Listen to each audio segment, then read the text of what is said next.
Hello दोस्तों, आज है 29 नवंबर 2023 दिन बुधवार का। आज के मुख्य समाचार, बड़ी खबरें, देश और दुनिया का ताजा अपडेट लेकर हाजिर हो गए हैं। आज का वीडियो काफी ज्यादा महत्वपूर्ण होने वाला है। देश के अलग अलग राज्यों की ओर से, सरकारों की ओर से महत्वपूर्ण अपडेट, नए नियम, बड़ी घोषणाएं, बड़े ऐलान की जानकारियां लेंगे। वीडियो को आप पूरा ध्यान से आखिर तक जरूर देखते रहिएगा। तो आइए दोस्तों, बिना टाइम विलंब के शुरुआत करते हैं आज की पहली बड़ी खबर। उत्तरकाशी टनल से सभी 41 मजदूरों को बाहर निकाल दिया गया है। यानी दिवाली पर जब पूरा देश रोशनी में नहाया हुआ था, तब 41 मजदूर एक अंधेरी सुरंग में कैद हो गए थे। ये मजदूर चार धाम के लिए नया रास्ता बना रहे थे। उत्तरकाशी की सिलक्यारा डंडाल गांव टनल का एक हिस्सा अचानक ढह गया और सभी मजदूर बाहरी दुनिया से कट गए थे। रेस्क्यू एजेंसियां लगातार श्रमिकों को बाहर निकालने के लिए प्रयासरत थी और आखिर इंतजार की घड़ियां खत्म हुई। मिशन सफल रहा। उत्तरकाशी टनल से सभी 41 मजदूरों को बाहर निकाल दिया गया है। पीएम मोदी ने उनसे फोन पर बातचीत भी की है। श्रमिकों के सुरंग से बाहर आते ही मुख्यमंत्री पुष्कर सिंह धामी जी ने माला पहनाकर उनका स्वागत किया और उन्हें गले से लगाया।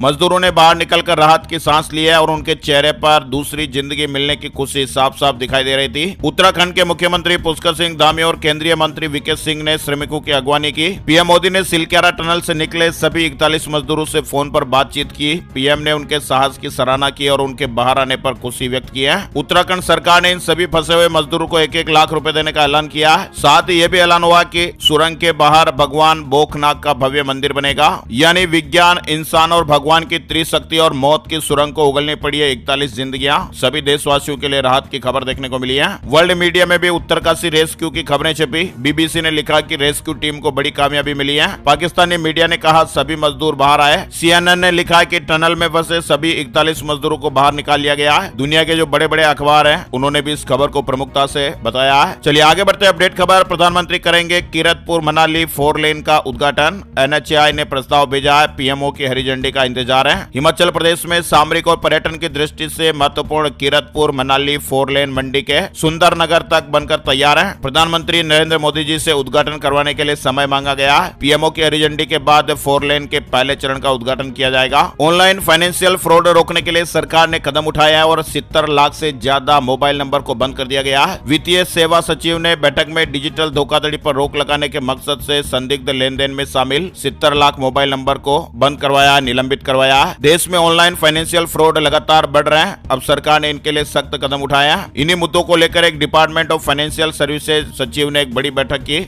अगली बैठक अब जनवरी में होगी। वहीं दोस्तों, आपको मालूम ही है नवंबर का महीना अब खत्म होने को है। दिसंबर की शुरुआत होगी और 1 दिसंबर से 13 बदलाव देखने को मिलेंगे। गैस सिलेंडर की कीमतों को लेकर जीवन प्रमाण पत्र के अलावा बैंकिंग सेक्टर से जुड़े नियमों में भी बदलाव हो रहे हैं। वहीं मोबाइल सिम कार्ड को लेकर भी टेलीकॉम डिपार्टमेंट ने महत्वपूर्ण बदलाव किए हैं। एलपीजी गैस सिलेंडर के दामों में अपडेट देखने को मिल सकता है। अगर आप केंद्र या राज्य सरकार के कर्मचारी रह चुके और पेंशन पाते हैं तो नवंबर खत्म होने से पहले अपना जीवन प्रमाण पत्र भी जरूर सबमिट कर दीजिएगा। इसके अलावा 1 दिसंबर से टेलीकॉम सेक्टर में भी एक नया नियम लागू होने जा रहा है। सरकार ने मोबाइल सिम खरीदने के नियमों में बदलाव किया है। पहला तो यह है कि कोई भी दुकानदार बिना पूर्ण केवाईसी के किसी भी सिम कार्ड को नहीं बेचेगा। इसके अलावा कोई भी शख्स बल्क में सिम कार्ड नहीं खरीद पाएगा।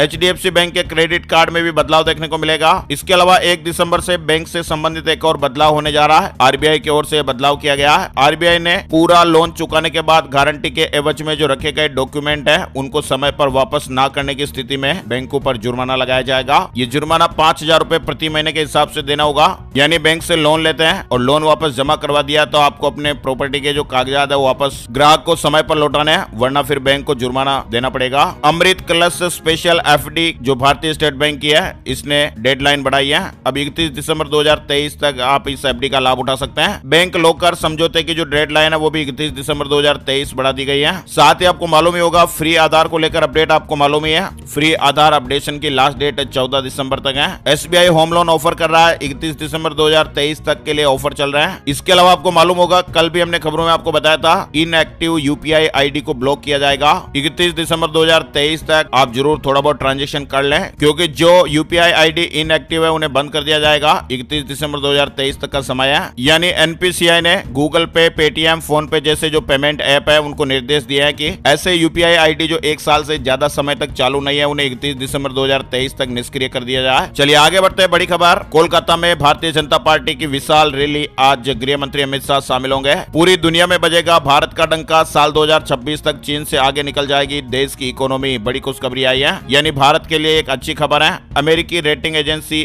S&P ने एशिया प्रशांत क्षेत्र के सकल घरेलू उत्पाद यानी जीडीपी की वृद्धि दर पर अनुमान लगाया। हमारे देश की अर्थव्यवस्था तूफानी तेजी से आगे बढ़ रही है। साल 2026 में चीन से आगे होगी भारत की जीडीपी। अमेरिकी रेटिंग एजेंसी S&P ने यह अनुमान जताया। ग्रोथ अनुमान 6 से बढ़ाकर 6.40% किया गया। गौतम अडानी के लिए सबसे बड़ा दिन रहा। 2.5 घंटे में कर डाली 1,15,000 करोड़ की कमाई। भारत में अमेरिकी दूतावास ने एक साल में 1,40,000 से अधिक छात्र वीजा जारी किए हैं। ये भी अपने आप में एक रिकॉर्ड है। दूतावास ने ये वीजा अक्टूबर 2022 और सितंबर 2023 के बीच जारी किया। दिल्ली NCR की हवा में सुधार के आसार, हटाई गई ग्रेप थर्ड की पाबंदियां। दिल्ली की हवा में सुधार को देखते हुए यह अपडेट जारी हुआ है। पश्चिमी विक्षोभ के प्रभाव के कारण राष्ट्रीय राजधानी दिल्ली का मौसम भी बदल गया है और मौसम विभाग ने अगले 3 दिन तक बूंदाबांदी की संभावनाएं जताई है। दिल्ली में बारिश के बाद AQI में भी सुधार देखने को मिल रहा है और इसीलिए ग्रेप थर्ड के चरण की जो पाबंदियां उनको रद्द करने का निर्णय हो गया। मध्य प्रदेश कैबिनेट की 30 नवंबर को बैठक, मंत्रियों को भेजी आधिकारिक सूचना, कोई एजेंडा जारी नहीं किया गया।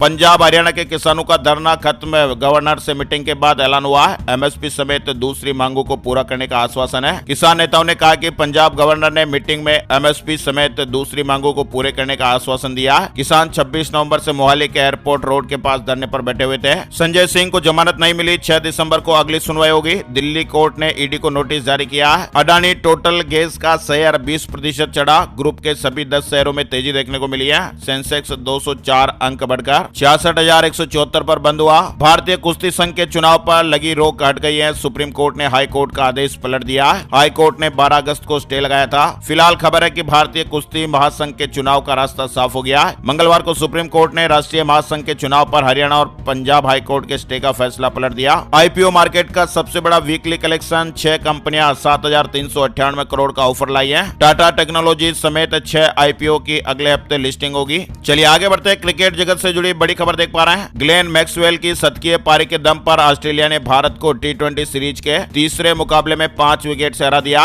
और इसी के साथ ही टीम ने 5 मैचों की सीरीज में 2-1 से वापसी की है। सीरीज का चौथा मुकाबला रायपुर में 1 दिसंबर को खेला जाएगा। उत्तर प्रदेश कैबिनेट की बैठक में 22 प्रस्तावों पर मुहर लगी है। धर्मार्थ कार्य, शिक्षा विभाग समेत कई विभागों से जुड़े प्रस्तावों को मंजूरी दी गई। मुख्य रूप से कौन कौन से प्रस्ताव मंजूर हुए हैं, स्क्रीन पर आप इनकी जानकारी भी देख सकते हैं। पाकिस्तानी आर्टिस्ट पर बैन लगाने की याचिका खारिज हो गई है। सुप्रीम कोर्ट ने कहा कि छोटी सोच ना रखें। उरी हमले के बाद 7 साल का बैन लगा था। पाकिस्तानी कलाकारों को भारत में परफॉर्म करने से रोकने की याचिका को सुप्रीम कोर्ट ने खारिज कर दिया। कोर्ट ने याचिकाकर्ता से कहा कि इतनी छोटी सोच ना रखें। मध्य प्रदेश में भारी बारिश और ओले पड़ने का अलर्ट, अगले 4 दिन तक आंधी और तूफान का भी कहर देखने को मिल सकता है। मध्य प्रदेश में भारी बारिश और ओले पड़ने की चेतावनी जारी की गई है। मौसम विभाग ने कहा कि MP में अगले 4 दिन तक मौसम खराब बना रहने की संभावना है। वहीं भोपाल, इंदौर समेत 5 जिलों में स्कूलों का समय बदल गया है। बारिश ने सर्दी बढ़ाई है। मध्य प्रदेश में मावठा गिरने के साथ ही अधिकतर जिलों में ठंड बढ़ गई है और इसी के मद्देनजर 5 जिलों के स्कूलों में सुबह की पाली का समय बदल दिया गया है। हिमाचल प्रदेश में भारी बर्फबारी देखने को मिल रही है। तेजी से तापमान गिरा है। IMD ने अपडेट दिया है। गुरुग्राम के सेक्टर 109 के चिंटल पैराडाइसो सोसाइटी के 5 असुरक्षित टावरों को गिराने की तैयारी हो चुकी है। इन सभी टावरों को ट्विन टावर गिराने वाली एजेंसी एक-एक करके गिराएगी। H9N2 वायरस को लेकर हरियाणा में भी अलर्ट है। सांस की बीमारी और निमोनिया मरीजों की मॉनिटरिंग होगी। अस्पतालों में कोविड की हिदायतें लागू होगी। यानी हरियाणा में भी चीन के उत्तरी क्षेत्र में तेजी से फैल रहे वायरस के कारण अलर्ट जारी हुआ है। गलत सवाल के अंक देगी सरकार। 69,000 सहायक अध्यापक भर्ती मामले में शासनादेश जारी हुआ है। 2 महीने में मेरिट लिस्ट तैयार कर नियुक्ति पत्र जारी होंगे। इलाहाबाद हाईकोर्ट में हाजिर परीक्षा नियामक प्राधिकारी और बेसिक शिक्षा बोर्ड के सचिवों के 69,000 सहायक अध्यापक भर्ती में गलत सवाल का 1 अंक देने की जानकारी दी गई है। 12 दिवसीय राष्ट्रीय शिल्प मेला 1 दिसंबर से शुरू होगा। संगम नगरी प्रयागराज में 1 दिसंबर से 12 दिवसीय राष्ट्रीय शिल्प मेले की शुरुआत होने जा रही है। मेले में 151 स्टॉल लगेंगे। देश भर से यहाँ पर वेंडर्स आएंगे।